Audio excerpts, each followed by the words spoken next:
Pendant des millions d'années, le corps humain s'est adapté à la rareté. Nos ancêtres devaient dépenser une énergie considérable pour trouver de la nourriture et la faim était une menace constante.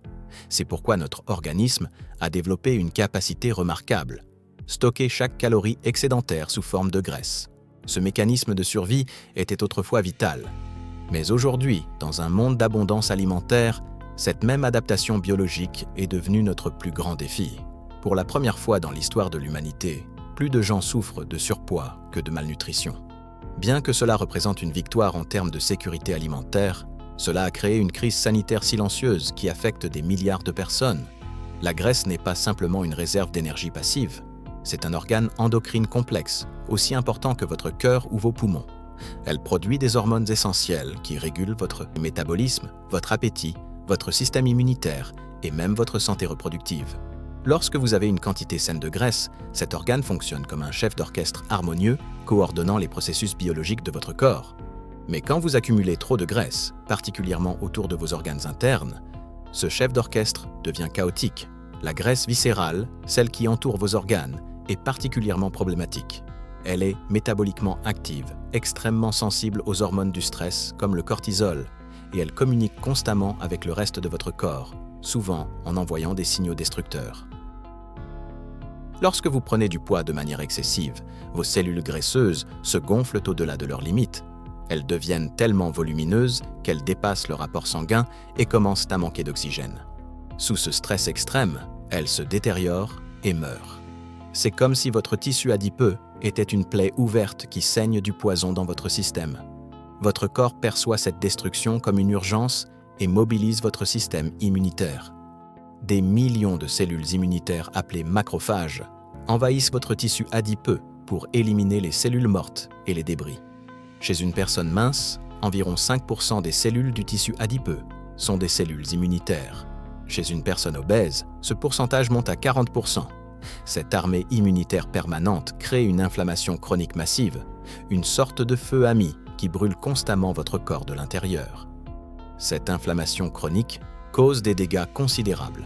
Les molécules inflammatoires et les acides gras libérés par votre tissu adipeux endommagent les parois internes de vos vaisseaux sanguins. Votre corps essaie de réparer ces blessures en formant des plaques, mais cela rétrécit vos artères et réduit le flux sanguin riche en oxygène. Votre tension artérielle augmente, votre cœur doit travailler plus dur et votre risque de crise cardiaque ou d'accident vasculaire cérébral augmente dramatiquement. Mais ce n'est que le début des dégâts.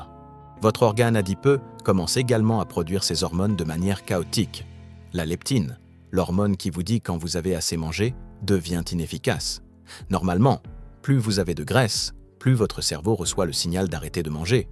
Mais avec l'obésité, votre cerveau devient résistant à ce signal constant de leptine. C'est comme si le volume était monté si fort que votre cerveau ne pouvait plus l'entendre. Votre thermostat interne de l'appétit se brise complètement. Vos hormones sexuelles se détractent aussi, la testostérone diminue tandis que l'œstrogène augmente, ce qui élève considérablement le risque de cancer du sein chez les femmes.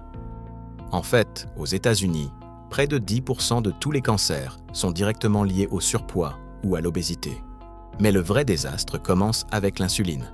L'insuline est l'hormone que votre pancréas produit pour dire à vos cellules d'absorber le glucose du sang. C'est le signal du corps qui crie « c'est l'heure du dîner ». Bombardées par le stress constant de votre excès de graisse, vos cellules deviennent résistantes à l'insuline. Elles refusent d'écouter ce signal. Votre pancréas, paniqué, produit de plus en plus d'insuline, criant de plus en plus fort. Pendant des années, vous pouvez vivre avec cette résistance silencieuse, ne remarquant que la fatigue ou une faim constante. Mais progressivement, le pancréas s'épuise. Il ne peut plus suivre. C'est à ce moment que le diabète de type 2 apparaît. Votre taux d'insuline s'effondre tandis que votre sang devient saturé de glucose. Vos cellules meurent de faim malgré une abondance de sucre dans vos veines. Vous vous sentez épuisé et malade. Imaginez des milliards de minuscules cristaux tranchants flottant dans votre circulation sanguine, endommageant vos vaisseaux, vos nerfs et vos organes. C'est exactement ce qui se passe avec un taux de glucose incontrôlé. Votre corps devient tellement chroniquement enflammé que presque tous vos systèmes d'organes sont affectés. Vos reins sont submergés, vous urinez constamment, votre vision s'embrouille, votre système immunitaire s'effondre, vos blessures cicatrisent lentement, vos nerfs meurent, causant engourdissement et douleur. vous pouvez éprouver un essoufflement, une gêne thoracique, une dysfonction érectile et une hypertension artérielle. Votre mémoire s'affaiblit, votre concentration diminue, votre humeur se détériore et la dépression s'installe. En moyenne, le diabète de type 2 réduit votre espérance de vie de 10 ans. C'est comparable aux effets du tabagisme. Si les tendances actuelles se poursuivent, un Américain sur 3 souffrira du diabète d'ici 2050. Votre tissu adipeux excessif vieillit votre corps beaucoup plus rapidement qu'il ne devrait vieillir naturellement.